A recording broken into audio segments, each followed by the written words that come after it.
n'avez pas mangé, il y a deux solutions. Ou il n'y a pas de nourriture, ou quelqu'un a mangé votre place. La question qui se pose, est-ce que la question maintenant, les gens se demandaient, mais oui, on a appris qu'il est mort et qu'il a été brûlé et qu'il a été calciné. Qu'est-ce qu'il faut faire?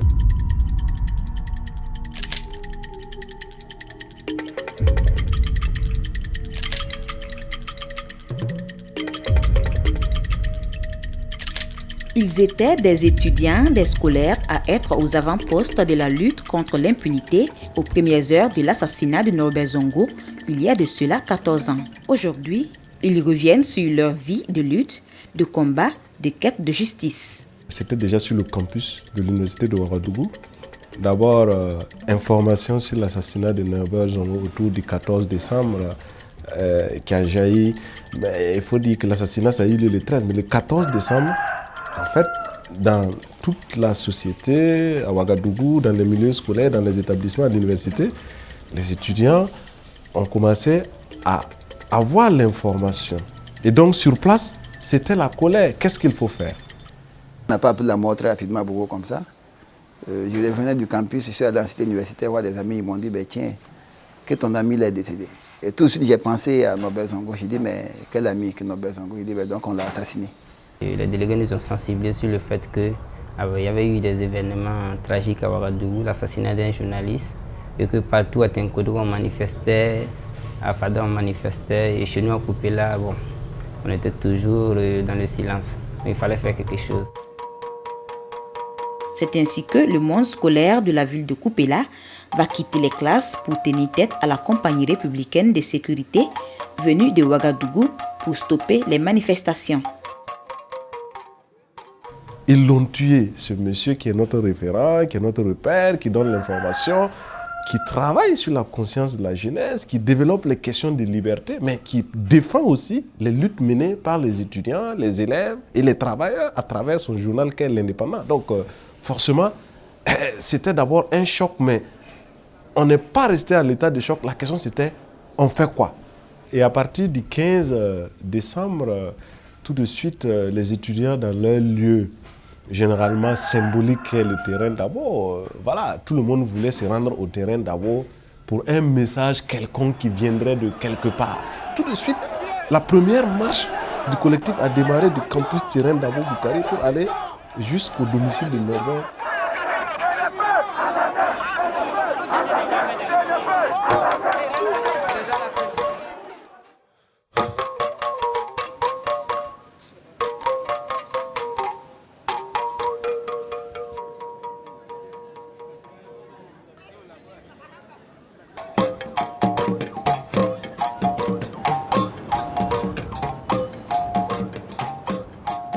La foule qui était là, amassée, s'est retournée pour repartir au niveau de la morgue en passant justement sur la Générale de Gaulle, mais en prenant avec elle déjà des élèves, la population, les gens de l'informel qui étaient déjà amassés sur la voie, qui avaient l'information, qui voyaient cette file-là, mais qui l'ont rejoint rapidement.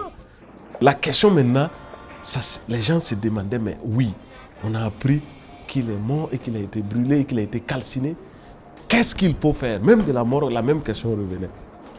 Donc, de façon, je dirais, spontanée, la foule s'est dirigée sur l'avenue de l'hôpital, là, vers le rond-point des Nations Unies, où la police était déjà là, mais la police ne pouvait rien représenter devant une telle foule qui était alliée et qui dépassait la forêt de Bangrou jusqu'à pratiquement Dassasgo. Et tous les élèves, d'abord, sur toute cette voie-là, sont sortis, le Bokodogo, les Zenda, le Nelson Mandela, le Bangré qui est aussi à côté là-bas, parce qu'il y a une école Bangré à côté, ainsi de suite, plus la population, plus les travailleurs même qui ont arrêté. Mais franchement, d'un coup, c'était déjà une force de frappe populaire qui était capable, en tout cas spontanément déjà, de causer déjà des dégâts.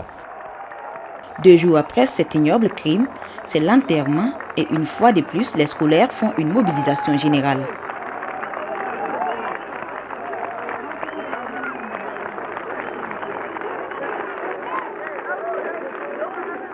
Et ça commence à accorder Norbert Zongo à sa dernière demeure au cimetière de Gounguin. Ce jour-là, c'était donc le 15 décembre. Et moi, j'ai replié à Bobo ce même soir à 18h. J'ai rendu compte aux camarades là-bas comment il y avait la mobilisation ce jour-là.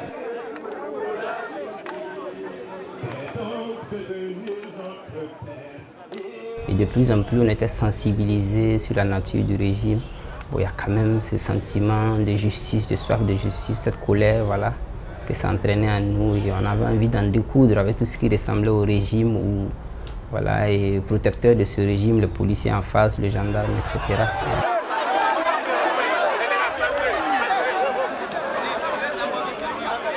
Après, les policiers ont été déguerpis, la foule a débordé jusqu'au siège du CDP et effectivement, à partir de là, les premières violences vont même commencer avec l'attaque du siège, mais avant, tout ce qui était effigie du système en place, notamment du pouvoir en place, que, par exemple, les t-shirts, les affiches et autres, tout était arraché systématiquement. Donc, le public, la population et la jeunesse avaient déjà désigné plus ou moins qui était responsable de la mort de Norbert Zongo dès les premières heures.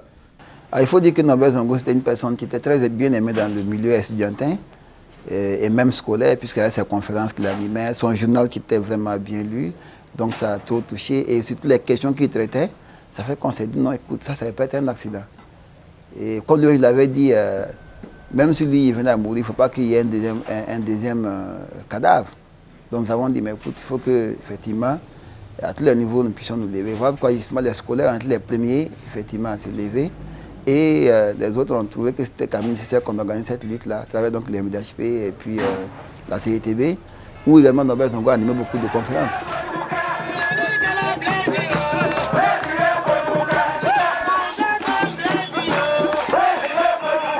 Une lutte qui n'a pas été sans conséquences pour ces activistes de la liberté et de la justice.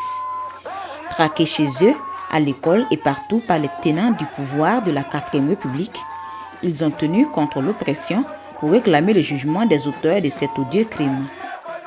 Il n'y a pas quelqu'un qui va vous dire, surtout qui était aux avant-postes comme les nôtres là, qui vont vous dire qu'il n'a pas été réprimé. Il y a beaucoup d'étudiants qui ont passé dans les geôles du pouvoir, dans les lieux de détention, à la DECIR, et même à la maison recherchée. Il y en a qui ne peuvent plus dormir chez eux. Et au-delà de ça, bien sûr, répression a continué au-delà de la répression physique. Vous rappelez la journée du 18 août, une cinquantaine d'étudiants étaient ramenés et renfermés de l'autre côté au niveau de la DECI. Ainsi de suite, par jour, il y en a qu'on envoyait à la gendarmerie, d'autres. Il y a eu une conséquence d'abord dans la répression physique. Mais ensuite, même sur le campus, d'un point de vue académique, les étudiants ont été réprimés. D'abord, à travers les coupures des œuvres sociales, en ce qui concerne le restaurant universitaire, en ce qui concerne la bourse, l'aide et autres, ça a été coupé. L'université a été fermée à un moment donné et interdit d'accès aux étudiants. Obligé d'élire domicile sur le toit de sa maison, puis chez des amis, Victor Kima a été contraint de trouver refuge à Ouagadougou suite à la répression organisée par le chef coutumier de Koupéla contre les activistes en 2000. Il y a eu quand même des conséquences au niveau quand même du cursus scolaire. Voilà, c'est-à-dire c'était des heures de cours de perdu. Voilà, c'est ce qui a entraîné un peu les événements du boycott des examens dans les années à la 2000, juin 2000, juillet 2000, etc. Il y a eu les cours qui étaient suspendus, on ne pouvait plus aller aux cours. Nous-mêmes, on était devenus des clandestins, on ne pouvait plus aller dans nos maisons, puisqu'on nous cherchait, on nous traquait. J'ai dû reprendre la classe parce que, bon, à un moment donné, la tête n'était plus à la bosse, mais c'était vraiment l'engagement, l'envie de régler cette affaire. C'était donc, ça nous a un peu distancé des études, de la concentration sur le cours. Là, j'ai repris la seconde, après la première, je suis passé. En première encore, ça a coïncidé. On venait de sortir de l'année où les examens n'avaient pas eu lieu. Et nous, on a poursuivi un peu la lutte. Bon, ça a eu encore des conséquences. J'ai dû être renvoyé et puis bon, voilà.